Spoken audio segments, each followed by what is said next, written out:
요즘 들어 제가 드는 한 가지 생각이 있는데 그게 뭔가 하면요, 참 믿음 생활을 제대로 하기 어렵다, 믿음 생활을 올바로 하기 어렵다, 뭐 그런 생각입니다. 자, 그렇다면 그 이유가 무엇일까요? 왜 성도들이 믿음 생활하기가 힘든 것일까요? 뭐 여러 가지 이유가 있겠죠. 그 중에 한 가지 제가 말씀드리고 싶은 중요한 이유가 있는데, 그건 뭐냐면, 인간은 어떻게 보면 여전히 타락한 그 죄성을 가진 연약한 인간이다 보니 자기가 믿고 싶은 대로 그 믿는 경향, 그렇게 자기가 또 보고 싶은 대로 보는 경향, 그런 것들이 많기 때문이 아닌가, 그런 생각을 해보게 됩니다. 그러니까 일단 자기가 뭘 생각하면 그 생각 위주로 이렇게 받아들이는 경향이 있죠. 마침 제가 어젯밤에 있었던 일인데요. 어젯밤에 이제 그 예술의 전당에서 이제 그 운동을 하고 있는데, 이제 어떤 할머니가 한 3-4살 된 애랑 5살, 6살 정도 된 그 남자아이 2명, 손주죠. 그 손주를 데리고 놀러 나오신 거예요. 근데 그 왜 거품 하는 거 있잖아요. 거품방울 날리는 거. 근데 거기에 이제 한 또 직원이, 여자 직원이 어떻게 또 친해졌는지 그 직원이 계속 그 거품방울을 날려주더라고요. 그 제가 이렇게 지나가다가 딱 보니까 그 아이들이 이제 거품을 잡으려고 막 이제 쫓아다니는 거예요. 근데 거기가 중앙 계단 쪽이거든요. 제가 순간에 저게 좀 위험하다는 생각이 들더라고요. 캄캄한데. 그래서 갔죠. 갔더니 그 작은 애가 그쪽으로 달려든 거예요. 거품만 보고. 그래서 제가 이제 막아줬어요. 그리고 할머니랑 저랑 이제 눈이 마주친 거예요. 할머니는 갑자기 딴 데 보다가 저를 딱 보더니, 아니 왜 남의 손주, 요즘에 위험한 세상이니까. 그래서 약간 이제 기분 나쁘다는 듯이 쳐다보더라고요. 그래서 제가 이 거품 조심하셔야 된다고, 거품 때문에 이렇게 위험하다 그랬더니 뭐 알았다고는 한 것 같은데 기분 나쁜 거예요, 이분은. 그러니까 자기는 듣고 싶지 않은 거예요, 제 말을. 그래서 뭐 그냥 신경 쓰지 말라는 식으로, 왜 신경 쓰느냐. 그래서 뭐 그걸 알았다고 하고서 저는 더 지나갔죠. 한 2분이나 됐나요? 저는 이제 거기서 이제 이렇게 도는데, 음악 들으면서 이렇게 도는데 갑자기 막 사람들이 소리가 나는 거예요. 이번에 그 형이 그거 잡으러 갔다가 결국 날아갔어요. 거기서 그 계단에서 뚝 떨어진 거예요. 제가 일건 이야기했거든요. 그 제가 나중에 이야기했더니 그때서 이제 아는 거예요. 아니 애들이 뭘 보겠냐, 거품만 보면 밑에 계단이 있는지 뭔지 어떻게 아느냐고요. 그 거품놀이가 굉장히 위험한 거예요. 거품놀이는 넓은 데서 평지에서 해야지, 그러니까 애들이 계단 쪽으로 가고.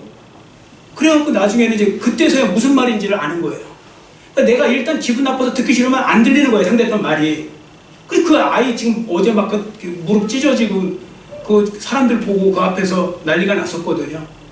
그래서 제가 그 일건 하나님이 막아주시려고 저를 통해서 그거 조심하라고 했는데도 말귀를 못 알아듣고 기분 나쁘다고 그냥 당신 일이나 신경 쓰라고 이런 식으로.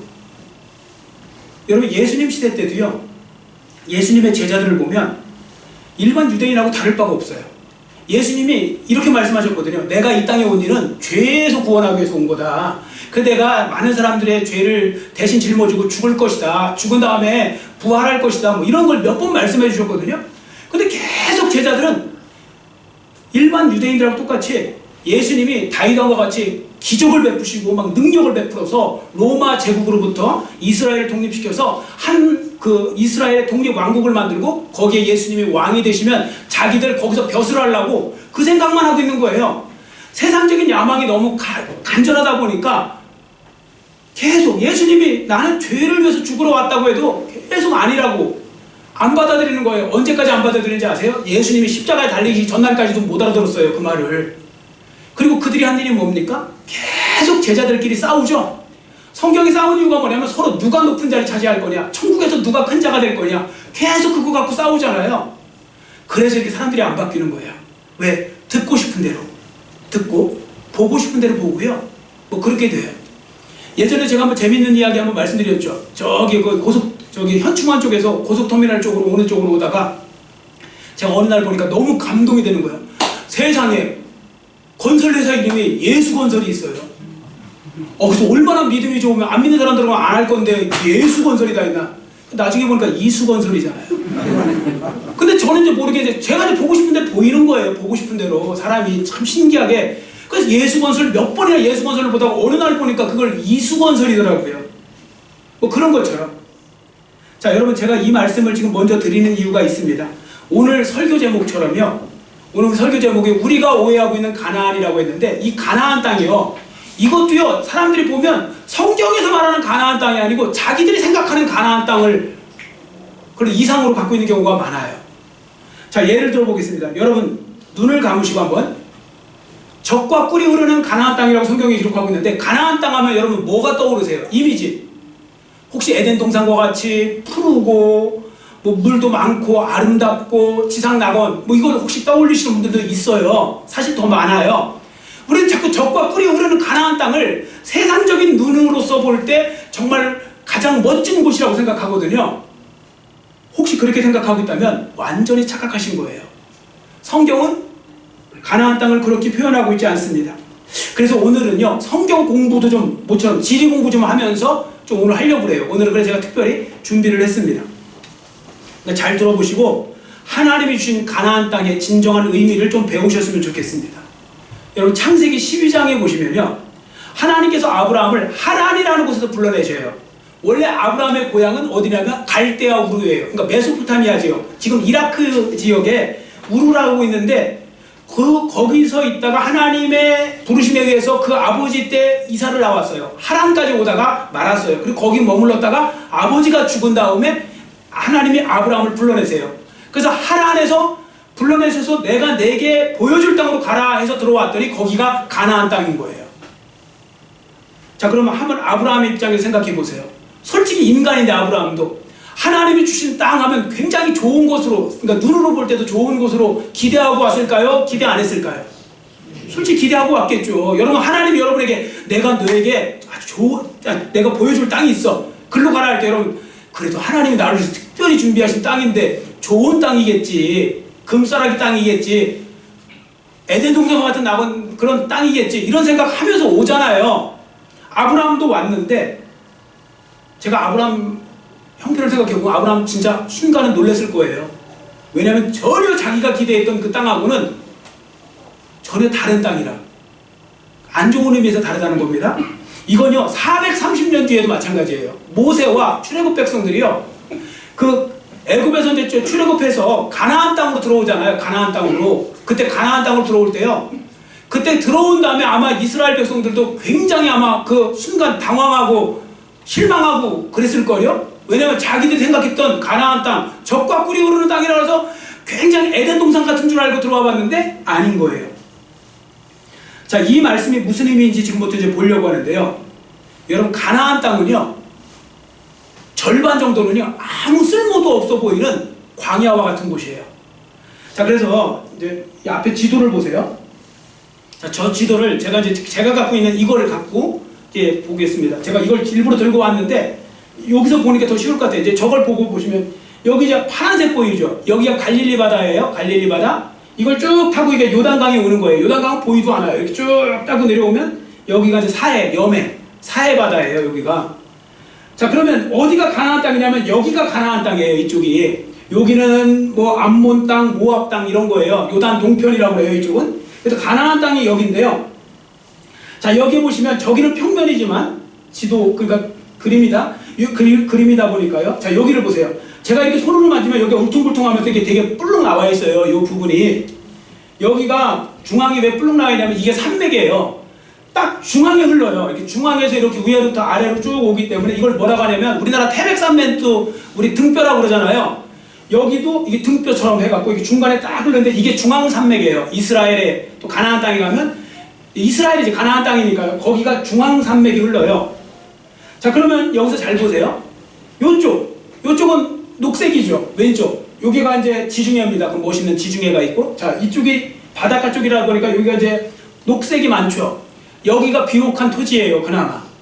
근데 이쪽이 블레셋 땅인데요. 진짜 좋고 평지면서 비옥한 땅은요, 블레셋 사람들이 끝까지 붙들고 있어요. 그럼 이스라엘 사람들 어디서 살았는지 아세요? 대부분 다 이 등뼈를 중심으로 해갖고 오른쪽에 산 거예요. 그래서 여러분들 보면 요 사해바다 옆에가 유다광야예요. 예수님 그 시험 받으셨다. 그 위쪽이 바로 거기가 예루살렘이에요. 예루살렘도 다 여기 있는 거예요. 서쪽에 있는 게 아니고 동쪽에 있다고요. 자, 그리고 저기 또 이제 미리 그냥 다 설명을 하고 갈게요. 저 오른쪽 사해바다 오른쪽에 보면 동그라미 쳐놨죠. 거기가 느보산인데 제 손잡이는 정확하게 여기에 제 손끝 여기 사해바로인데 여기 느보산에 800m 정도 되는 산에 모세가 올라가서 마지막으로 모세는 가나안 땅에 못 들어가잖아요. 그래서 모세가 올라가서 거기서 가나안 땅을 쳐다보는데 여기서 이 산맥까지 보면요 한 50km 정도 돼요. 50km. 근데 높은 산에서 올라가면 50km 정도는 맑은 날은 보이는 거 아닙니까? 여기는 뭐 항상 쨍쨍한 날이니까 잘 보이는 거예요. 자, 그러니까 여러분들 한번 일단 여기까지 보시고 잘 생각해 보세요. 모세가 40년 동안 광야 생활한 사람 아닙니까? 그쵸? 이스라엘 백성들 있고 광야 생활하다가 이제는 이제 하나님께서 가나안 땅으로 들어가라 하고서 했는데 너는 못 들어가. 그 대신 한번 느보산에 올라가서 한번 가나안 땅을 볼 수는 있어. 하고서 모세가 올라가서 가나안 땅을 열심히 올라가서 딱 쳐다봤는데 앞에 푸르고 에덴 동산 같은 곳이 있는 곳이 아니라 자기가 광야에 살았던 그곳 그대로 있는 거예요. 건너편에도. 자, 저기 지도 보세요. 오른쪽은 누렇잖아요. 저게 왜냐면 돌산이라 그래요. 돌. 그리고 흙으로 돼 있어갖고요. 광야예요. 광야. 누런빛. 그게 먼저 보이잖아요. 왜냐면 느보산에 올라가서 그 건너편이 보이는 건 아니잖아요. 이 중앙산맥 때문에.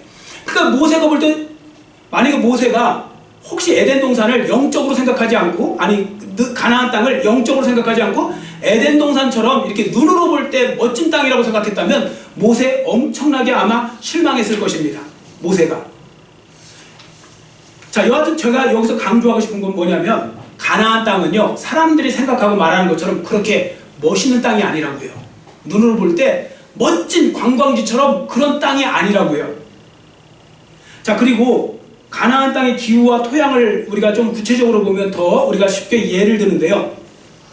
여러분 가나안 땅의 또 땅은 보면 이스라엘 살던 거. 왜냐면 왼쪽은 보실 필요가 없는 게 블레셋이 거의 이스라엘 역사 내내 계속 블레셋이 거기 장악하고 있었거든요. 그러니까 이쪽에 밀려서 사는 거예요. 자, 그럼 중앙산맥으로 해서 오른쪽을 보시면요 다 저기가 이렇게 보면 흙, 돌 이런 거예요. 그래서 돌짝밭이 나오고 막 그러잖아요. 자, 그러면 여러분들 보세요. 저 암갈색으로 보이는 저쪽에 오른쪽에 이스라엘 하면 여러분 제일 먼저 떠오르는 나무가 뭐예요? 여러분 이스라엘 하면 딱 떠오르는 나무 무슨 나무예요? 소나무는 아니죠. 자, 무슨 나무죠?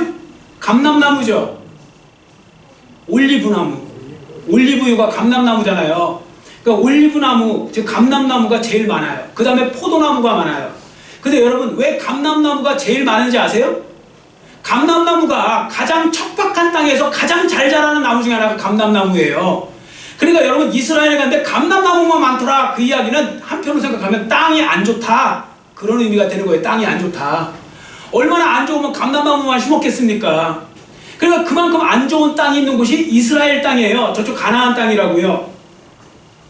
자, 그 다음에 이스라엘은요 물이 엄청 부족해요. 여러분 우리나라 지금 물 부족 국가에 들어갔잖아요. 우리나라도 이미 벌써. 그런데도 아직도 우리나라는 물 많은 것처럼 보이잖아요. 근데 여러분 이스라엘은 진짜 물 없어요. 자, 보세요. 여러분 이스라엘 하면 또 떠오르는 강 이름이 뭐예요? 예, 쉬워도 대답하세요. 예, 요단강이죠. 요단강 건너가 만나려 할 때 요단강이잖아요. 요단강. 그 요단강인데 어떤 분이 야복강 뭐 이런 것도 있던데 야복강은 이쪽에 있는 게 아니고 저 사해바다 건너편 쪽 위쪽에 있어요. 그러니까 그쪽은 모압 암몬 지역이에요. 가나안 땅이 아니라고요. 자, 그쪽 지역에 그러니까 야복강이 있고요. 딱 그 강 하나, 요단강 하나밖에 없어요. 흘러가는 곳이. 근데 요단강이 우리나라 한강 생각하시면 안 돼요. 자, 제가 요단강을 보여드릴게요. 앞에 보시고, 이거 저희 동네에, 저희 시골 동네에 그 우물 찍어온 게 아니에요. 이게 진짜 요단강이에요. 그것도 우기 때, 지금 저 푸르른 거 보면 우기 때요, 비 많이 올 때 찍은 거예요. 이 폭이 어느 정도 되냐면요, 10m밖에 안 돼요. 여러분, 우리나라 10m 되는 그 폭에 물이 흘러가면 그걸 강이라고 하는 분 혹시 있어요? 우리는 뭐라고 하죠? 개천. 개천에서 용난다 할 때 뭐 개천 뭐 이렇게 쓰잖아요. 그거밖에 안 되는 거예요. 저 물밖에 없다고요. 그것도요, 또 건기되잖아요. 자, 이스라엘은요, 날씨가 사막 기후다 보니까, 제가 이제 캘리포니아에 살았잖아요. 캘리포니아에 살다가 몇 년 살았을 때, 미국 캘리포니아도 사막 기후예요. 그래서 4월부터 10월, 11월까지는요, 비 한 방울 안 내려요. 캘리포니아는 비 한 방울 안 내리다가 겨울 되면 비가 내려요. 여기도 똑같아요. 11월 정도부터 3월 정도까지 비가 오고요. 4월부터 10월까지는 비 진짜 한 방울도 안 내려요. 이스라엘은. 이걸 우기와 건기로 나눠봤고요. 완전히 건기 때는 비 한 방울도 구경 못해요. 자, 그러니 얼마나 물이 부족할까요? 여러분, 애굽 땅은요, 나일강, 어마어마한 그 거대한 나일강이 흘러가잖아요. 그럼 물을 시컨 쓰는데 여기는 저거밖에 없어요. 저것도 지금 물 많을 때 찍은 거예요. 자, 그러면 얼마나 세상적인 눈으로 볼 때 열악해 보이냐고요. 자, 그런데 여기서 잠깐 궁금한 거, 그럼 어떤 분들, 그 건기 때는 어떻게 산대요? 건기 때도 이스라엘에 가면 동식물이 있어요.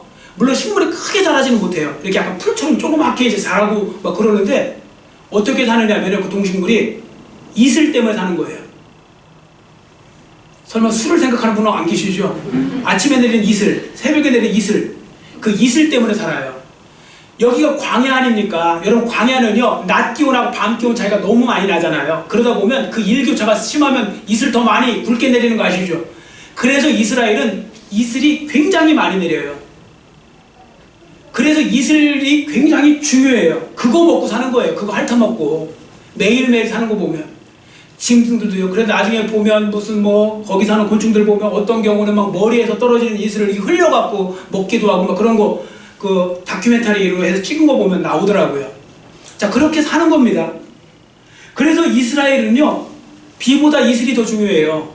그래서 성경에 보시면 여러분들 비와 이슬을 그치시고 이런 말 없어요. 이슬과 비를 그치시고라고 했지. 우리 생각에는 비가 더 중요한데 왜 이슬과 비라고 했지? 여기는 이슬이 더 중요해요. 왜냐면 이슬 없으면 그냥 건기 때 다 죽으니까요. 그래서 이슬을 내려줍니다. 자, 예를 들어서 우리 한번 읽어볼까요? 사무엘하 1장 21절 앞에 보시고 같이 읽습니다.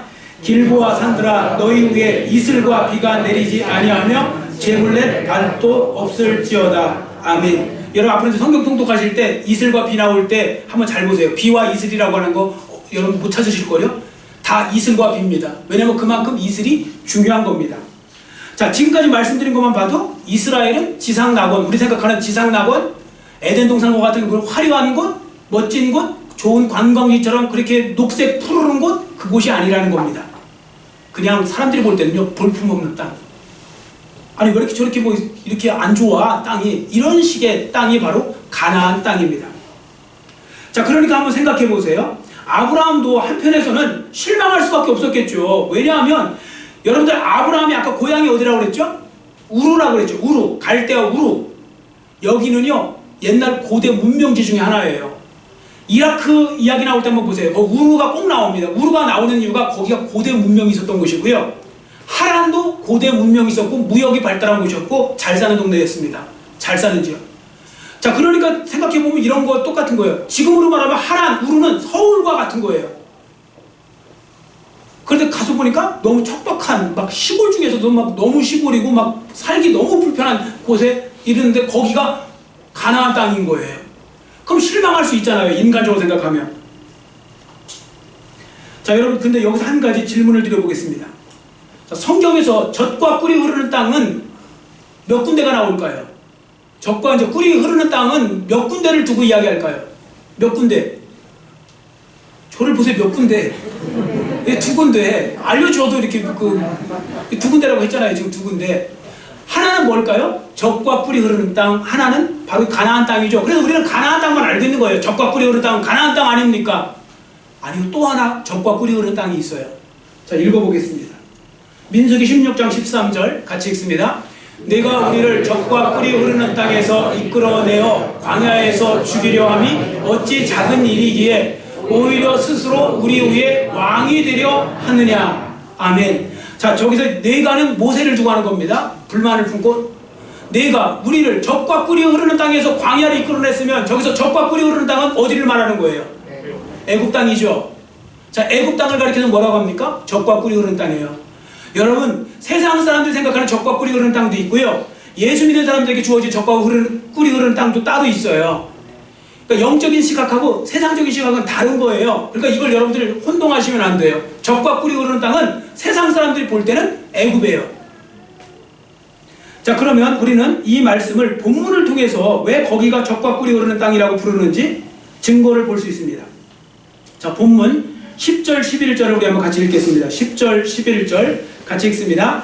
내가 들어가 차지하려 하는 땅은 내가 나온 애굽 땅과 같지 아니하니 거기에서는 너희가 파종한 후에 발로 물대기를 채소밭에 댐과 같이 하였거니와 너희가 건너가서 차지할 땅은 산과 골짜기가 있어서 하늘에서 내리는 비를 흡수하는 땅이요. 아멘. 자, 먼저 애굽 땅을 어떻게 소개하고 있는가 하면 애굽 땅을 어떻게 여러분 소개하고 있습니까? 파종한 후에 발로 물대기를 채소밭에 댐과 같이 한다. 물 잔뜩 옆에다 놓고서요, 그냥 물 주는 거랑 똑같은 거예요. 여러분 옛날에는 어떻게 했습니까? 요즘에도 왜 개천만 멀쩡하면 양수기로 다 퍼서 날르면 가뭄 아무리 들어도 기를 수 있거든요. 옛날에 애굽에는 어떻게 했는가 하면 뭐 풍차처럼요, 왜 밟으면 이렇게 왜 물 이렇게 올라가는 거 있잖아요, 수동으로. 그런 식으로 해서 물로 막 이렇게 발로 이렇게 막 밟아요. 이렇게 뭐 풍차처럼 만들면, 그럼 거기를 통해서 물이 막 옮겨져 가서 이렇게 옮겨가요. 베트남에도 보면 그런 거 있고 뭐 그러더라고요. 풍차처럼 생겼는데 그렇게 물이 이제 옮겨가는 거예요. 그런 식으로 해서 물을 댔단 말이에요. 그러니까 물 걱정 안 해도 되는 거예요. 자, 그런데 이스라엘 땅, 너희가 건너가서 차지할 땅이 가나안 땅 아닙니까? 그 땅은 뭐라고 했습니까? 거기에는 하늘에서 내리는 비를 흡수하는 땅. 자, 이건 뭐냐면요, 하늘에서 내리는 비와 이슬을 의지하면서 농사를 지을 수밖에 없는 땅이라는 그런 의미입니다. 이거 우리가 딱 들을 때 하늘에서 내리는 비를 흡수하는 땅 하면 굉장히 뭐 멋지게 들리고 시적으로 들리는데, 이거 굉장히 사실 안 좋은 말입니다. 하늘에서 내리는 비, 하늘에서 내리는 이슬만 믿고 살아야 된다. 그럼 비 안 내리면 끝나는 거예요. 이슬 안 내리면 끝나는 거라고요. 자, 그러니까 여러분들 세상 사람들이 볼 때 어디가 진짜 적과 꿀이 흐르는 땅처럼 보이겠습니까? 애굽 땅입니까? 가나안 땅입니까? 당연히 애굽 땅이죠. 그래서 세상 사람들 중에 가끔씩 이렇게 이야기하지 않아요? 아니, 예수 믿는 거 뭐가 좋은 거예요? 아, 예수 믿어도 뭐, 예수 믿는 거 당신이 나보다 더 부자야, 예수 믿는다고 당신이 나보다 세상적으로 직업이 더 좋아, 당신이 나보다 뭐 이름이 더 낫어, 당신이 뭐 세상적으로 내가 볼 때는 훨씬 나은 것 같은데 당신 뭐 예수 믿어갖고 뭐가 좋은 건데, 이런 식으로 이야기하기도 하고 그러잖아요. 자, 그 다음에 가나안 땅과 관련하여 한 가지 더 말씀드리고 싶은 건 뭐냐면요, 하나님 말씀에 순종해서 가나안 땅에 들어가도요, 거기에 기근과 가뭄과 재앙도 불행도 생겨날 수 있다는 겁니다. 자, 여러분, 아브라함이 가나안 땅 자기 마음대로 들어갔어요? 하나님의 말씀에 따라간 거예요? 하나님 말씀 따라갔죠. 근데 아브라함 들어가자마자 경험한 게 뭔지 아세요? 기근이에요. 아니, 애굽 땅 딱 들어갔는데 여러분들 창세기 12장에 아브라함 부르셔갖고 아브라함 가나안 땅에 들어가고 세겜성에 가서 하나님께 예배드리고 이제 잘 좀 살아보려고 했더니 바로 애굽에, 그 가나안 땅에 기근이 들었더라. 그렇게 쓰여 있잖아요. 여러분, 그 다음에 또 누구 때입니까? 그 이삭 때, 그 아들 이삭 때 또 가나안 땅에 기근이 들어가고 또 애굽 내려가다가 또 문제 생겼었죠.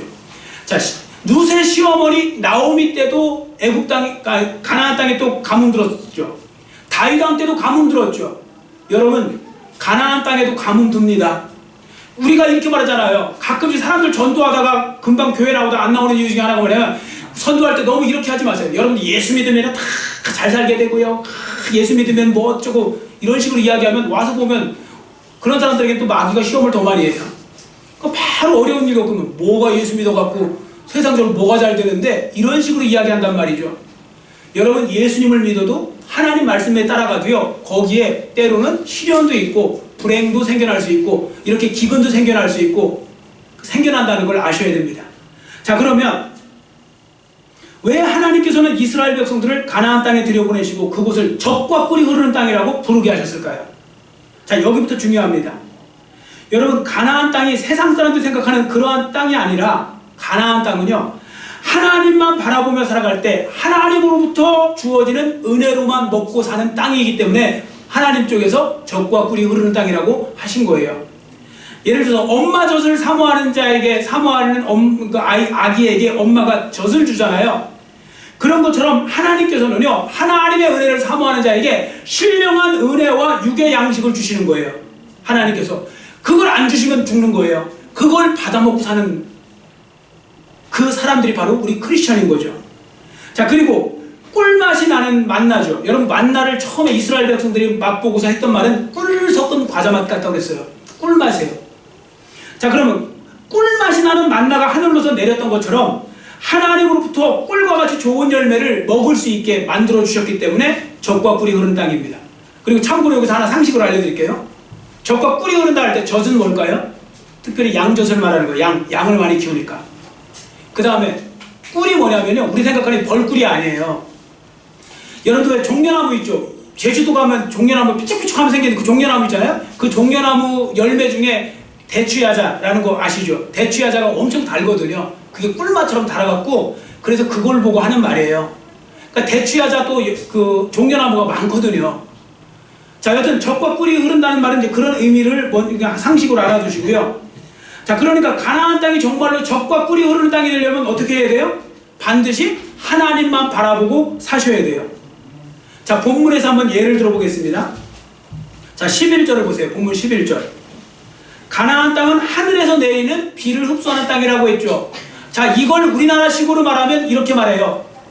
천수답. 여러분, 천수답 좋은 땅이에요? 안 좋은 땅이에요? 안 좋게 한량없는 땅이죠. 천수답은 하늘 천자에다 물 숫자를 쓰는 거예요.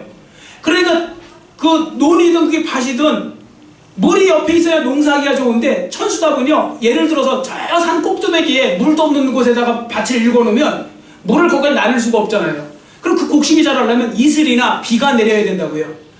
비가 적당하게 내려주면 사는 거고요, 적당하게 내리지 않으면 죽는 거예요. 그걸 이제 하늘만 바라보고 한다고 해서, 하늘 비만 바라본다고 해서 천수답이라고 하거든요.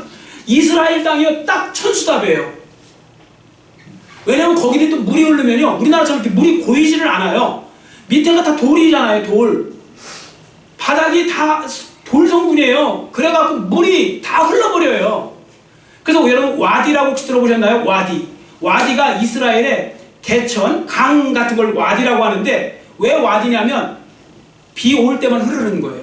그 평상시에는 몰라요. 거기가 심지어 어떤 경우는요, 작은 개천 같은 데는 여기가 물이 흐르는 건지도 모를 수도 있어요.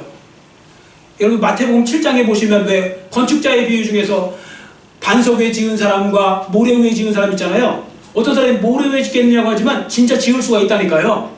그럼 거기가 뭔지도 모르고 건기 때 그냥 짓는 거예요. 짓고 보니까 나중에 비가 오기 시작하니까 막 거기가 물길인 거예요. 그런 다 의미가 있어요. 자, 그러니까 생각해 보세요. 물이 다 흘러가고 항상 물이 부족한 거예요. 그러니까 그때그때 이슬과 비가 내려야 돼요. 그게 천수답입니다. 그래서 이스라엘에서 지혜롭게 사는 방법, 가나안 땅에서 지혜롭게 사는 건 하나님 붙들고 기도하면서 사는 것밖에 없어요. 왜냐하면 비와 이슬을 하나님이 주시는 거니까요. 그리고 또 한 가지, 가나안 땅에서 이스라엘 백성들이 해야 될 일이 있는데, 하나님 말씀에 잘 순종하는 거예요. 왜 그런지 아세요? 순종하면요, 하나님이 적절한 때에 적절한 양의 비를 주시고요, 불순종하면 하나님께서 하늘문을 닫아버리시는 거예요. 자, 직접 우리가 읽어봅니다. 앞에 보시고, 아니 그 여러분 성경책 보시고, 본문 13절 14절 13절 14절 우리 같이 읽겠습니다. 내가 오늘 너희에게 명하는 내 명령을 너희가 만일 청종하고 너희 하나님 여호와를 사랑하여 마음을 다하고 뜻을 다하여 섬기면 여호와께서 너희의 땅에 이른 비 늦은 비를 적당한 때에 내리시리니 너희가 곡식과 포도주와 기름을 얻을 것이요. 아멘. 자, 하나님께 순종을 잘하면요, 눈에 보일 때는 척박한 땅이라 여기서 무슨 농사가 되겠나 하는데요, 거기서 기적이 일어나는 거예요. 오히려 비옥한 땅보다요 더 잘 될 수도 있어요. 여러분 그 예를 이삭을 통해서 볼 수 있죠. 여러분 이삭이 하나님 말씀에 순종 잘하는 사람으로 유명한 사람 아닙니까? 여러분 이삭이 순종하며 살았더니 하나님께서 이삭에게 무슨 복을 주셨어요? 농사 지으니까 몇 배? 100배라고 그랬잖아요. 100배. 100배의 농산물을 걷게 해주셨어요. 그 척박해 보이는 땅 같은 데서.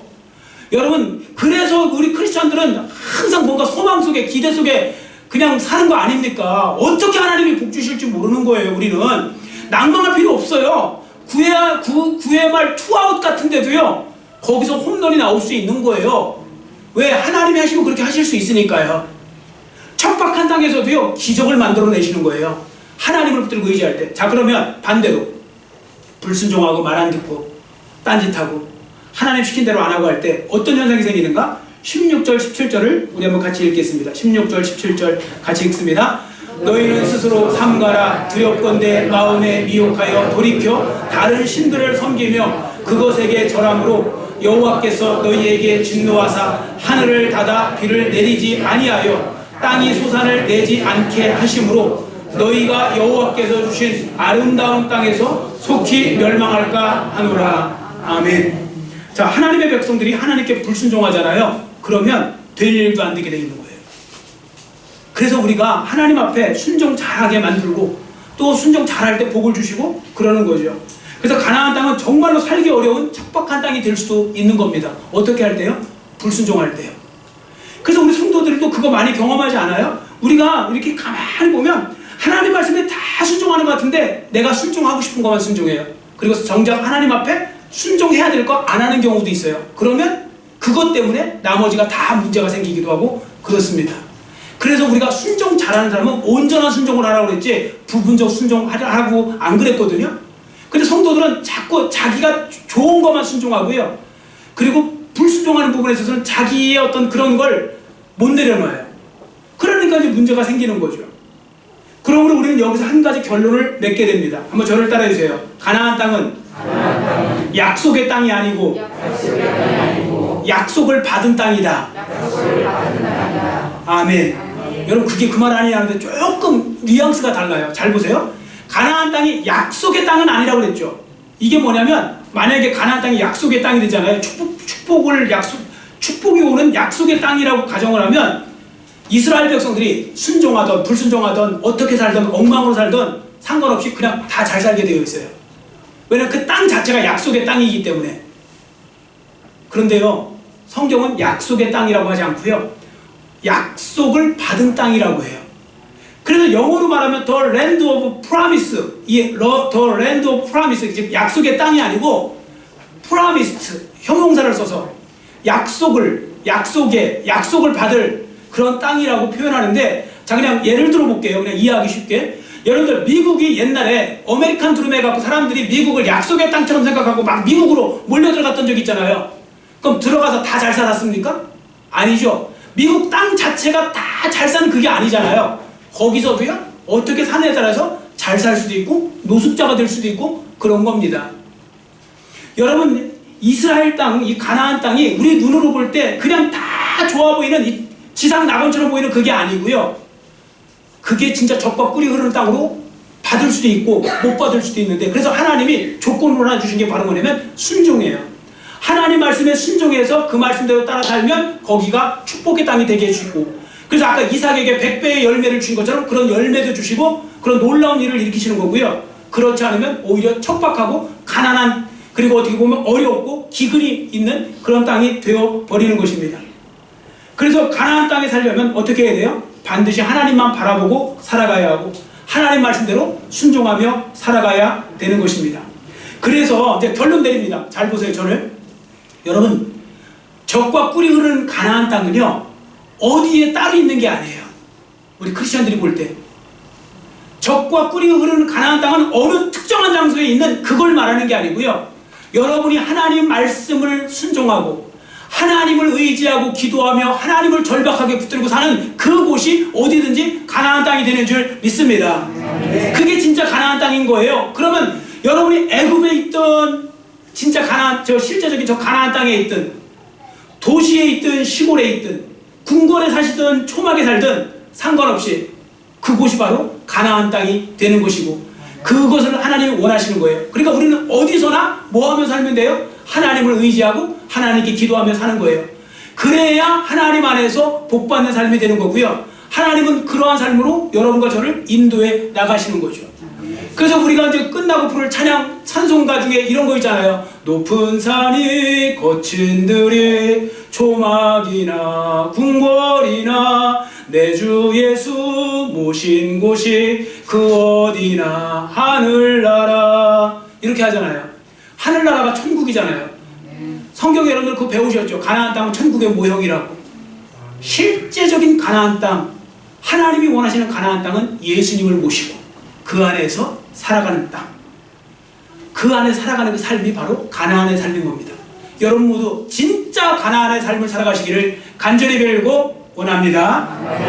기도하겠습니다. 사랑의 하나님 아버지, 오늘 우리가 오해하고 있는 가나안이라는 설교 제목을 가지고 하나님의 말씀을 보았습니다.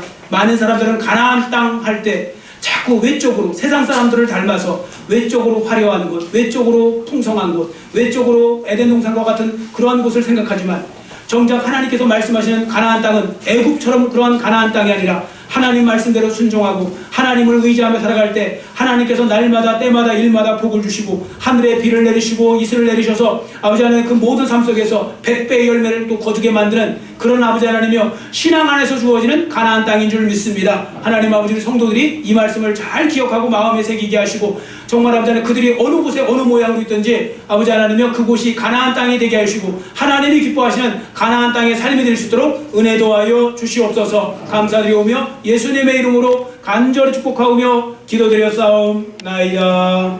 아멘.